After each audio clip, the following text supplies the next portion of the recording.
Salut à tous. Abonne-toi à ma chaîne et mate la suite de l'actualité sur ta chaîne car la guerre en Ukraine fait toujours rage entre les soldats russes et ukrainiens.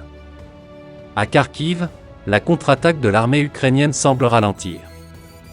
En tout cas, c'est ce que croit savoir Cédric Masse, historien militaire et président de l'Institut Action Résilience qui fait quotidiennement le point cette guerre sur sa page Twitter. Le front se fige lentement à mesure que les combats se réduisent lentement sur les différents fronts, comme un étiolement progressif, a-t-il noté le 12 mai, non sans ajouter, la communauté OSINT s'est mobilisée pour évaluer l'ampleur de la défaite subie par les forces russes lors de cette tentative de passage de vive force du Donets. Au moins 70 blindés perdus en 48 heures sur un front de quelques kilomètres. Cependant, reconnaît-il, la seule modification documentée est dans le secteur de Rubizne, Sievierodonetsk au fond du saillant de Kramatorsk. Les forces russes avec leurs supplétifs tchétchènes ont pris plusieurs positions autour de Rubizne. Pour sa part, le général Jean-Marc Maril a relativisé les combats autour de la rivière Donets. Les Russes gardent la supériorité en artillerie et en aviation. Logiquement, les ponts flottants détruits n'est pas un problème pour eux. Ils en ont l'expertise, a-t-il déclaré lors d'un débat sur la chaîne française LCI ce vendredi 13 mai. Selon lui, le fait d'avoir quasiment pris Mariupol est un succès et que les Américains, malgré la puissance de feu et leurs supplétifs irakiens, n'ont pu venir à bout de la ville de Falloujah lors de l'invasion du pays en 2003 pendant plusieurs semaines. Un pont réduit en miettes et des dizaines de véhicules militaires jonchant les berges de la rivière. C'est le tableau que montrent des images satellites, après que les forces ukrainiennes ont fait sauter un pont sur lequel un bataillon russe venait de s'engager. L'armée de Vladimir Poutine a engendré des pertes importantes dans la région de Lougansk, après une action de la résistance ukrainienne. Alors que les forces russes tentaient de traverser la rivière Siversky Donets, le pont a explosé, plongeant véhicules et troupes dans l'eau. Selon le ministère ukrainien de la Défense, ce nouveau revers pour la Russie est à attribuer aux artilleurs de la 17e brigade. D'après le magazine Forbes, leurs bombardements ont détruit de nombreux équipements.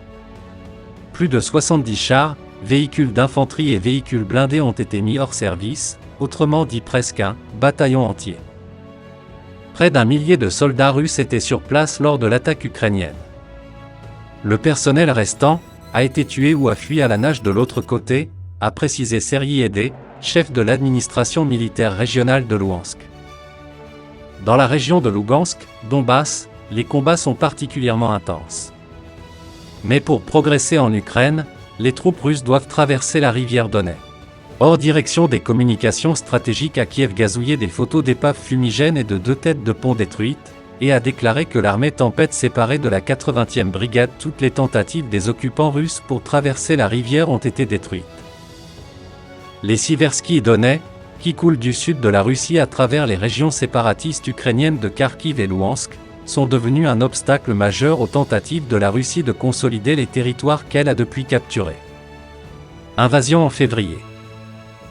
Des images publiées par les forces armées ukrainiennes semblent montrer des chars russes détruits le long d'un chemin de terre au bord de la rivière. Des images publiées par les forces armées ukrainiennes semblent montrer des chars russes détruits le long d'un chemin de terre au bord de la rivière. Forces armées ukrainiennes.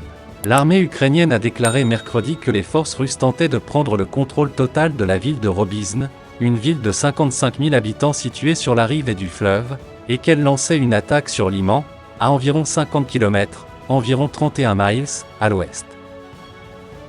L'ennemi russe tente de tenir des positions sur la rive droite du Seversky Donets, et il a dit qu'il est. Le ministère britannique de la Défense a déclaré jeudi que malgré les premiers succès à Kharkiv, la Russie y est parvenue ces derniers jours. Les unités commencent à bouger du côté des Siversky Donets afin de réorganiser et reconstituer ses forces après de lourdes pertes. En avril, l'Ukraine éclatait un pont dans la région voisine de Kharkiv pour tenter d'arrêter l'avancée russe. La Russie s'efforce d'encercler les forces ukrainiennes, a déclaré William Alberquet, directeur de la stratégie, de la technologie et du contrôle des armements à l'Institut international d'études stratégiques basé à Londres. Les Ukrainiens ont fait sauter 2 ponts importants pour empêcher cela. Ensuite, les Russes ont créé ce pont flottant, qui a créé un goulot d'étranglement avec beaucoup d'équipements. Il a dit les détails dans photo du site web qui a montré des dégâts graves mais concentrés indiquent une utilisation extrêmement précise de l'artillerie lourde guidée par des drones ou des forces terrestres à proximité. Le journal a cité Serhiy Haidai, un responsable militaire ukrainien à Lugansk. Les médias locaux, il a déclaré que l'attaque flottante avait eu lieu contre des unités russes cherchant à traverser le fleuve près de la ville de Belorivka et à proximité du Nil. Autoroute Lysychansk-Bakhmut, une importante route d'approvisionnement ukrainienne. Belorivka est maintenant un avant-poste dans le territoire de Luhansk, où les Russes tentent de traverser la rivière, mais finissent par nourrir les poissons, a-t-il déclaré. Alberti a déclaré que bien que la Russie ait perdu un certain nombre de véhicules blindés de transport de troupes lors de l'attaque,